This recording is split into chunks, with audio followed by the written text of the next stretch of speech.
September 2nd, 2025. A train pulled up in Beijing.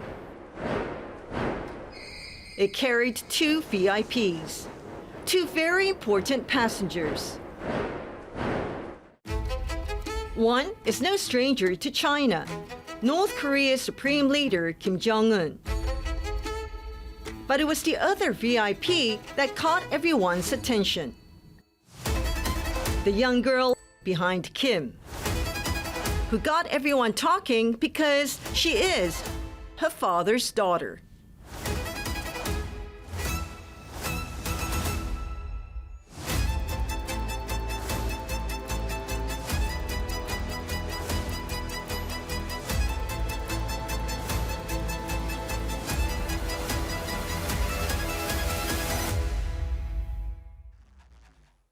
South Korea's spy agency monitors the secretive goings-ons across the border in the north. It believes this overseas appearance has cemented the 13-year-old's status as Kim's likely successor. I'm Im Yeon-suk. I've been covering the Korean Peninsula for more than 30 years, and I want to find out if an incredible change is taking place in North Korea with Kim Ji-woe. North Korea is the only country to have carried out this father-to-son succession twice. It's an oxymoron because communism rails against aristocracy, feudalism, father-to-son succession, yet North Korea is very brazen and quite proud to continue this tradition. Lee Sung-yoon has gone through more than 100 hours of footage from North Korea. He's written a book on Kim Yo-jong, the daughter of the previous leader who couldn't succeed her father because she was a woman. In your book titled The Sister, and there you wrote that Kim Yo-jong was her father, the late Kim Jong-il's favorite. Kim Jong-il again had told a Russian special envoy that Kim Yo-jong, his daughter, is the smartest of all his children.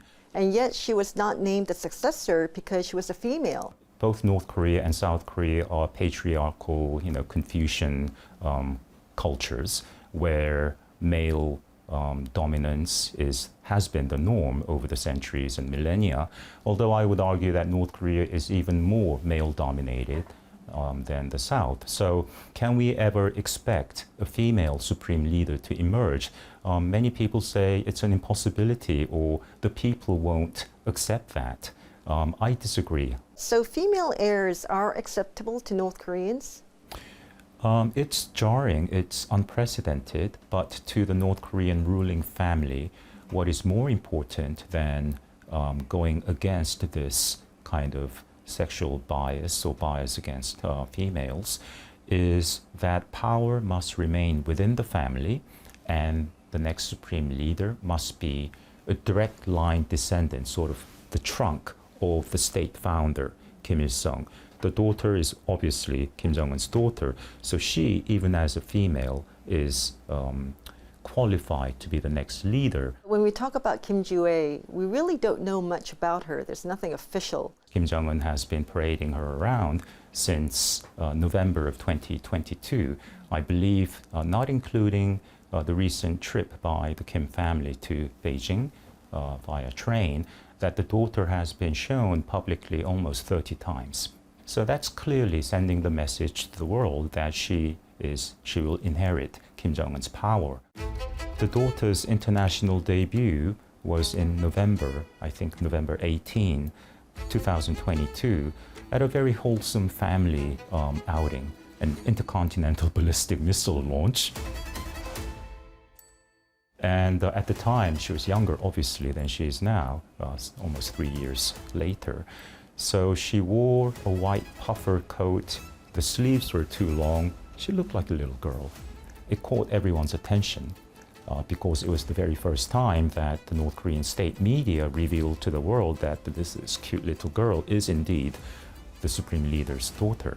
But we have seen reports saying that there is a son. As far as I know, the only theory of Kim Jong-un having a son, the only source is a National Intelligence Service, South Korea's top spy agency, reporting that there have been signs of shipments from abroad of boys' diapers and toy guns. So that could indicate that those imports were intended for Kim Jong-un's sons. That is not an illogical assumption. Yet it's a very thin evidence to go by. I think there are reasonable theories that Kim Jong-un had this rushed period of preparation in the wake of his father's ill health, and also that Kim Jong-un, of course, his mother was not the official wife of Kim Jong-il. She was one of many mistresses. So maybe the fact that Kim Jong-un was not really recognized as the legitimate heir or legitimate son even of Kim Jong-il while Kim Il-sung was living, maybe those childhood memories of being sidelined a little bit, even with all the privileges that he has enjoyed, maybe he wants to do more for his own daughter. A father handing power to his daughter may be unprecedented in North Korea. But elsewhere in Asia, we have seen this story play out many times. When we return, the women who became leaders by being their father's daughters.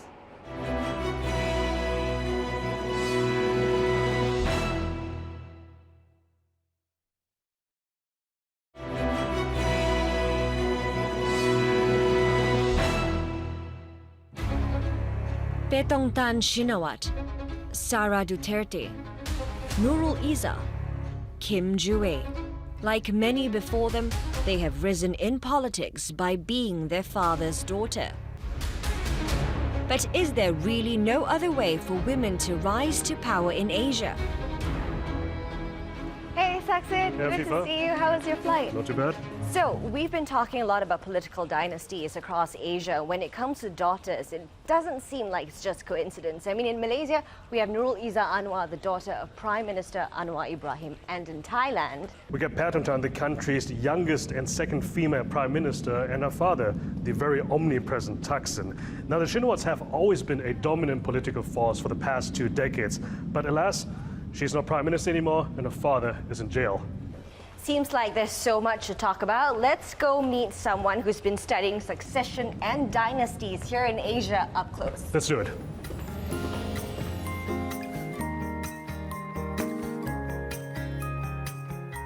Dr. Dean DeLay teaches political science, and he's published various papers on politics in Southeast Asia and his native Philippines. Hi, Dr. Hi. DeLay. Hello, How are Dr. you? Dele. Hi. Good to see you. Hi. Good morning. Morning. Thank you for joining Morning. us. Have a Thanks for seat. having me. Dr. Dule, thank you for joining us. We know that dynasties, nothing new here in Asia.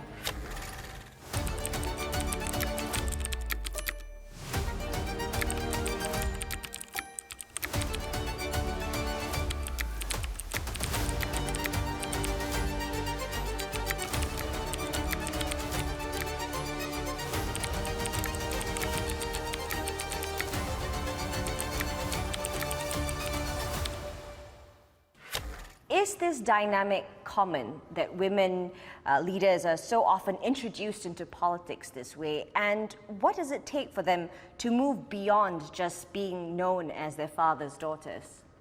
So dynasties are absolutely not new in the Philippines as well. And the most obvious example is Sara Duterte. She's the current vice president of the Philippines and the daughter of the former president of the Philippines, Rodrigo Duterte. And Sara's introduction into politics is just the same, similar to many other female leaders. She was introduced into the national stage as Rodrigo Duterte's daughter, even though she had experience in local politics as mayor of Davao City, a major city in the Philippines, just like her father. The question of what does it take to overcome their father's legacy or their father's shadow, you know, it's kind of two ways though. Do they want to do that? And in Sara Duterte's case, she may not want to. In fact, what confers her popularity is her connection to her father, Rodrigo Duterte. So she does want to maintain that connection to her father and be her father's daughter. But at the same time, she does want to be able to establish herself as a competent politician in her own right. For example, in Malaysia, when Nurul Izzah Anwar contested for the deputy president position in her father's party, PKR, and she won that position. And in the hall, when it was announced that she won, instead of celebrating, she had to sort of calm the crowd because it was a controversial election. There were a lot of accusations of nepotism, which she, of course, denied. I mean, she has a strong track record herself, but there was this sort of pressure for her to prove herself. So let's have a listen to what she said. And let's focus also on the elections. Let's focus on the next 24 months. Let's focus on making sure that we articulate the issues that affect the youth and the women, because people need to figure out how to solve their day-to-day lives and problems. When I'm looking at Thailand, the two female prime ministers that we had in our country's history are both female and happen to be from the same family. Thaksin's sister Yingluck over a decade ago, and now most recently Paetongtarn as well.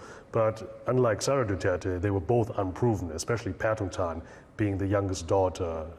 She completely was a political rookie. When we had the general elections 2 years ago, she actually even had to bow out to give birth during that, and still went back to campaign. But you know, her father had a few things about that to say as well. So I got a clip to show you as well there. วันนั้นถ้าสมมติว่า carry on ต่อไปหาเสียงจนจบผมว่าไม่แพ้มั่นใจขนาดนั้นมั่นใจครับเพราะเราโพลตลอดพอหยุดปุ๊บเนี่ยตก When we look at all our three examples, one thing that stands out to me is that at one point in history or currently, all their fathers were or are in jail now. You know, Anwar's imprisonment was absolutely defining for Nurul Izzah. She was just a teenager when her father was jailed first in 1998, and she became the face of this reformasi movement, you know, and that experience really thrust her into public life at a much earlier age than most, and it gave her that sort of political legitimacy rooted in struggle and sacrifice because of what happened to her and her family. And she was branded as Putri Reformasi, or what's known as the Princess of Reformation. So it's very much bounded to her identity, and her struggles very much attached to her father's struggles as well.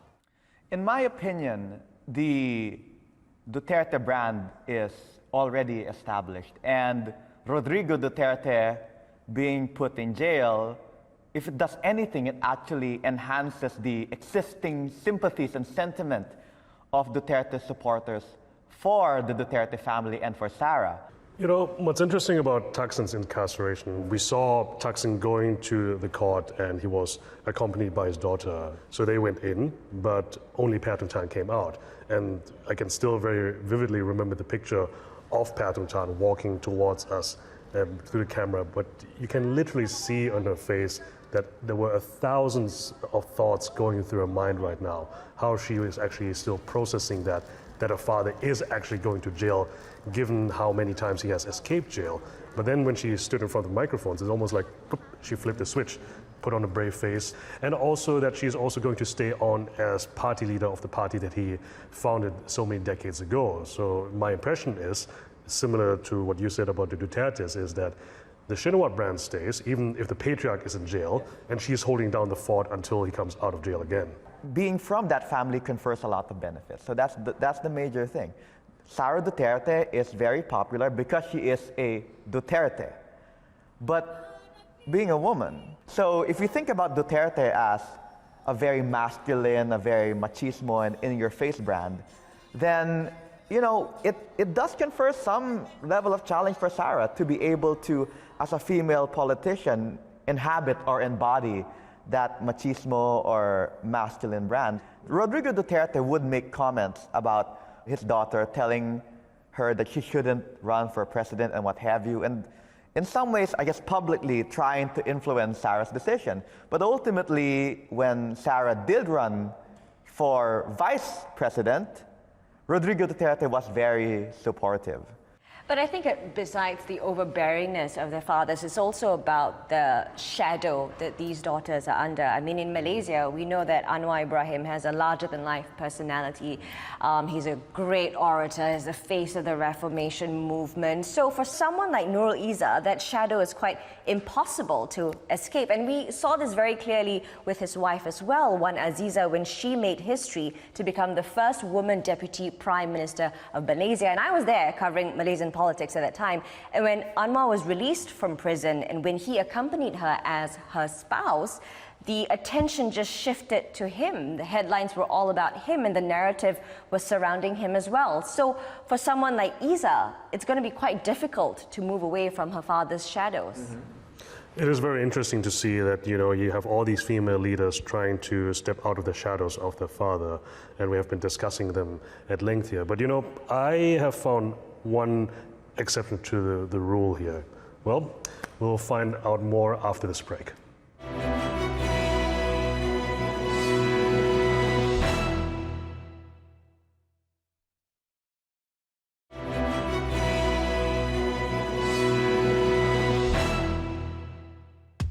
Hi everyone, my name is Joanna Lei. I'm glad to be a part of this program. Joanna worked for over 20 years in the US and Singapore in media, financial, and technology investment. She later became a senator in Taiwan and is now a much sought-after political commentator. Joanna, there are a lot of women in Taiwan politics, so can you describe us the different career paths they're coming from? We are quite different from the rest of Asian countries. For example, in the parliament, we have over 40% women representing. In the municipality, we have over 40% of the women heading the municipality. One of these women is the exception to our rule, Tsai Ing-wen. She became Taiwan's first female president in 2016. And unlike many other female leaders in Asia, she didn't come from a political family. Tsai Ing-wen went to the same elementary school and same junior high and the same university with me. So we were about 2 years apart. Her family was just one of the families going to public schools. And then she went to a public junior high school. When she came back from London, she was first picked up by the then chairperson of KMT and at the time was also the president, Li Denghui, as a national security advisor in the presidential palace. From that point on, she was mentored by Li Denghui through her political career for a very quick ascent to her position. So you can see the importance of education. No matter what kind of family or how rich or poor you are, you actually go through the same education system. And when I was growing up, the public schools were the best schools. So even if you're a very rich kid, you don't want to opt for a private school. You want to write the exam and go into a public school, and that's open to everyone, an equalizer. One word that is being thrown around a lot is the word Nepo baby. And I was wondering whether or not this is a Western-defined term. Do we need to make a distinction when we put it in an Asian context?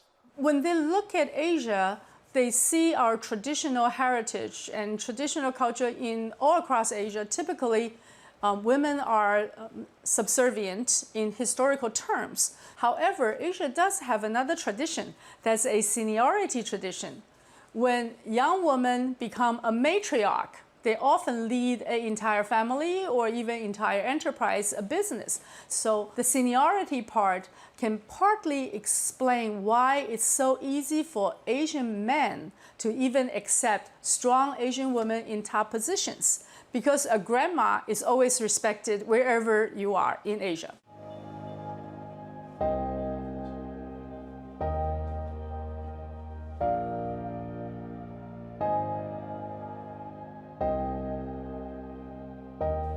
I've always been expected to serve because my father was an admiral. The most telling story I tell people was when I was in high school. Once I got framed, quote unquote, because it was really not my fault. I was framed and I went home and said, "Dad, I'm gonna be punished. I'm gonna be disciplined by school." And my father asked me 3 questions. The first one is, "Joanna, did you do anything wrong?" The second is, "Joanna, did you hurt the country?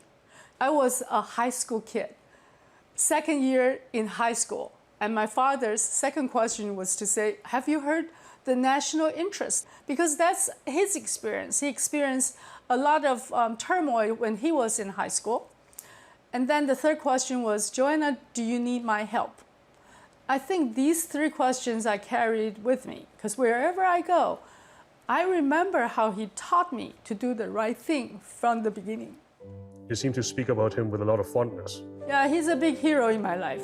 How would you then describe your relationship with your father, and how did that influence your decisions? I was a typical father's daughter. I was his darling daughter. So I think it gave me a very strong sense of security. You know, a lot of time you go through life and you try to get approval. You have to try your best in order to be liked. But because I was my father's daughter, I never had to fight for his love. I know he loves me without condition. So I think I am a very, very even-keeled and very secured person because of that. And I certainly hope that if you have any parents hearing this part, if you can instill that sense of security, if your kids didn't have to fight for your approval, for your love, then you are doing a very big favor in their life.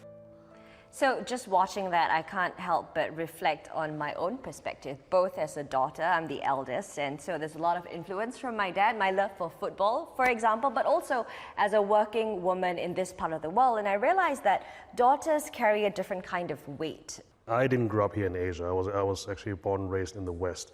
And you have many examples there of female leaders like Margaret Thatcher, Jacinda Ardern, Angela Merkel, and still, you know, they don't come from families of politicians. I think that the video we just watched on Taiwan it's really optimistic, right? And we would hope that many of these Southeast Asian countries provide more opportunities for women to enter politics and pursue their aspiration to make things better. But in Southeast Asia, the barriers to entry are just too high. You need too much wealth, you need too many connections, you need some semblance of power within the family. So whether we like it or not, I believe that dynasties are still here to stay. And if you're a woman, at least in the medium term, this remains the major mechanism by which you can enter and rise up the political ranks. CNA had requested interviews from Paetongtarn Shinawatra, Nurul Izzah Anwar and Sara Duterte, but they did not get back to us in time for this episode. But we thought we should still hear from them. Mereka kata politik bukan untuk wanita seperti saya. Katanya saya tak layak berada di sini. Mereka gelar nepotisme, tapi saya tak pernah guna kuasa. This has been one of the longest meetings I have had with the former president. Growing up, he was always busy with work. He was always busy with the country. I hope I can ask him for advice anytime that I want, but not all the time, 24/7 like that, because it's not possible. So I am my own person, and I have my own things and my own goals.